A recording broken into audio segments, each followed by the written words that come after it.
These are two images taken on the same day in the aftermath of Hurricane Katrina, before the rescue operation really got underway. You might recall how that was delayed and caused a lot of struggle and death. I point out these two in order to identify the corresponding captions that associated with each of them. So for the one on the top, a young man walks through chest-deep floodwater after looting a grocery store in New Orleans on Tuesday, August 30th. The one on the bottom, two residents wade through chest-deep water after finding bread and soda from a local grocery store after Hurricane Katrina. Now, this is an anecdote for a more broad investigation of how it is the perceptions of individuals may be different based on what are presumably incidental factors.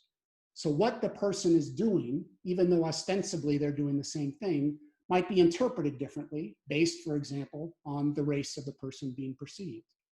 So even though it's an identical behavior, we may judge African-American doing the behavior as doing something criminal, whereas whites doing the same thing as doing something that is survival-oriented. It's also interesting to note that these captions likewise refer to the person on the top as a young man, the person on the bottom as belonging. They are residents in this, trying to find this. So if we asked the caption writers, did you use race to decide how to write your caption? They would likely and probably genuinely say, no, that's not my job. My job is not to provide an assessment of people by race. My job is just to simply describe what it is I'm seeing. And they can genuinely and honestly say that while simultaneously be influenced by some of these assumptions, interpretive mechanisms that they may not even recognize are influencing their judgment. And we have these same sorts of mechanisms, not just for social perception based on gender, race, or age, but how we consume information more generally.